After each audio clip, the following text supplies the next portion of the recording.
대신해서 저와 가족에 대한 응직 명령을 취소해 주기 바람. 저희는 갈 곳도 없고 피할 곳도 없음. 도망가는 길은 자살뿐이라는 것을 잘 알고 있음이라고 하소연하였다고 합니다. 그러나 경찰 총국을 비롯한 정보 당국은 지속적으로 암살 기회를 엿보면서 준비하고 있었고 결국 오랜 노력의 결과로 이번 암살이 실행된 것으로 보입니다. 따라서 암살 타이밍은 특별한 의미가 없고 오랜 스탠딩 오더가 집행된 것으로 분석됩니다. 또한 김정남이 자신의 통치에 위협이 된다는 계산적 행동보다는 김정은의 그 편집광적 성격이 반영된 것으로 평가합니다. 이상입니다. 질문 받겠습니다. 그래서 여기에 이제 마지막 이게 김정남이 김정은의 위협이 되지 않는데도 불구하고 이렇게 이제 테러를 한 것은 이 김정은 성격에 문제가 있다. 편집 광적 성향이다. 이렇게 분석됩니다. 그래서 여기에서 우리가 주목할 것은 김정은이가 무슨 계산을 해서 도발하는 게 아니다. 그러니까 북한에서는 언제든지 우리 이 핵과 미사일로 우리를 공격할 수 있다. 이것이 더 중요한 겁니다. 왜? 김정은은 김정남을 지금 테러해가 제거해도 자기한테 도움이 되는 게 없어요. 이미 김정남 관련된 얘기만 하시죠. 김정남은 이미 이건 내 지금 이야기니까. 말씀하신 부분은 국정원 보고가 아니라 내 위원회 이야기지. 그러니까. 네. 그래서 이미 이 사람은 영향력이 없는 사람인데 이래 할 수 있다 하는 것은 편집 광적 성격이다. 이렇게 이야기를 하시고 그다음 김정남 가족의 본처가 북경에 있고 아들 하나 있습니다. 본처에 북경에 있고 아들 하나 있고 그다음에 마카오에 일남 일녀가 있습니다. 가족이 있고 또 후천입니다. 후처. 그래서 김한솔이 우리가 이야기하는 김한솔은 후처의 자식이고 이미 마카오에서 생활을 하고 있고 이 두 가족은 모두 중국 당국의 보호를 받고 있다고 합니다. 그래서 김정남은 그동안 활동하는 데 있어서 자금 문제는 어떻게 되느냐 하니까 그 전에 많이 준비를 해놨기 때문에 그렇게 불편한 점이 없었을 것으로 생각한다. 이렇게 이야기를 했습니다. 오늘 국정원 보고를 통해서 앞으로 이런 일이 계속 일어나겠느냐 하니까 알 수 없는 일이지만 내부 충격을 계속 주기 위해서는 일이 일어날 거다. 또 이 일로 인해서 북한 내부에서는 일반 인민들은 북한식으로 하면 김정남 존재 자체를 잘 모릅니다. 김정남 자체가 엘리트들만 아는 거예요. 그래서 엘리트들은 굉장히 충격을 받았을 것이다. 이렇게 생각을 하고 있습니다. 질문 받겠습니다. 망명 시도가 어땠나요? 망명 시도는 없었다고 합니다. 이전에도.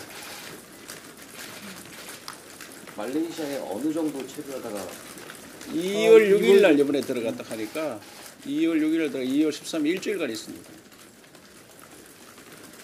이전에도 망명 시도가 없었다고 하는 이 정권뿐만 아니라 전에 그렇습니다. 어느 나라로 되었던 거예요?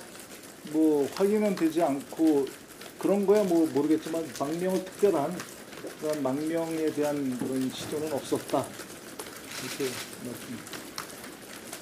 북한 내부에서 김정남을 옹립하려는 그런 뭐 그런 거 없었다고 합니다. 그리고 그런 게 있으려면 북한 내에 어떤 일정한 지지하는 세력이 있어야 되는데 그런 것 자체가 없기 때문에 그런 거는 상황상 맞지 않는 것으로 보입니다. 피살했던 그 여성들과 김정남 관계는 어떻게? 전혀 모르. 그건 전혀 모르는 겁니다. 그럼 공작원으로 추정되는 거죠. 그래서 내용 관계 있었다고 하는 뭐 전혀 모르. 아 그런 건 전혀 뭐. 그 여성이 누군지도 모르는데 어떻게 내용 관계를 알고 그 여성도 북한이라 하는 걸 추정을 할 뿐이지 그냥 국정원에서 아시아계라 이렇게 발표했습니다. 아시아계. 왜냐하면 추정은 북한으로 되는데 수법이나 이런 걸 봐서는 북한 공작원 소행으로 추정된다 이런. 자, 이거 마칩시다. 저 수법도 뭐 스프레이를 뿌렸다는 얘기도 있고 뭐 독침이라는 그거는 얘기도 있는데 그것도 확인이 안 되고. 독극물 테러인 것은 확실한 것 같은데 어떠한 수단을 사용했는지는 그거는 저 부검을 통해서 확인을 해봐야 된다고 합니다. 그리고 이제 국내 저기 뭐 태영호 공사라든지 여러 주요 인사들이 있는데 경호를 구체적으로- 강화하고 있습니다. 구체적으로 더 얘기는 뭐 안 해요. 어떻게 뭐 경호를 강화하고 있습니다. 태영호 공사도 다 이제 혹시 접촉을 했다는 얘기가 있어요. 국정원에 타깃을 삼고 있다든지. 그런 거는 뭐 전혀 그 아까 편집광적인 이런 의도에서 이 암살이 이루어졌다고 보고를 받으셨다는데 그러면 이런 편집광적인 모습이 북한의 앞으로 핵과 미사일 정책에 뭐 그대로 반영이 될 거나 뭐 이런 식의 예상을 가지신 거예요? 뭐 그게 일정 부분 영향을 갖다가 미치겠지만 그렇게 편집광적인 것과 그걸 갖다가 실제로 수단으로 이용하는 것과 그게 이제 북한도 체제라는 게 있기 때문에 어느 정도로 그게 영향을 분명히 영향을 미치는 걸 우려는 해야 되겠고 주시해야 되겠지만 그것이 단정적으로 우리가 얘기할 수 있는 것은 아닌 상황입니다. 그 중국과의 관계도 굉장히 뭐 악화될 수도 있다 이런 것도 있는데. 그 굉장히 그걸 예상을 하고 당연히 김정남이를 중국에서도 이제 보호를 일정 부분 했었기 때문에 당연히 악화될 거라는 걸 갖다 알고 있었는데 이런 행동을 하는 거 보면 계산되지 않는 그런 거가 악화될 거라는 걸 알면서도 행동하기 때문에 예측하기 어렵다 이런 얘기를 했습니다. 이 정보 당국은 언제 그거를 상당히 일찍 알았지만 그거는 말레이시아의 정보 관계 때문에 확인해 줄 수 없다. 아까 누가 이야기가 다 나왔던데. 뭐 그래도 우리가 공식적으로 얘기할 수는 없지 않습니까? 아까 공식적으로 아닌데 누가 이야기를 했더라고. 그러니까 자, 이 정도 합시다. 어제 왜냐하면 정보위 간담회에서는 전혀 이런 게 알아도 우리한테 이야기 안 했다. 네. 나는 어제 전화 못 받아서 굉장히 미안한데 그 이야기를 국적으로 해서 안 해줘가지고 이야기를 할 수 없고 말레이시아하고 그 관계 때문에 이야기하면 안 된다 하더라고요. 그래서 여러분들 전화 많이 왔던데 전화 끊어놓고 있으면 미안하게 생각합니다. 마치겠습니다. 김병기 간사도 전화 못 받았을 텐데 전 전화 충실히 받았습니다. 받았어요.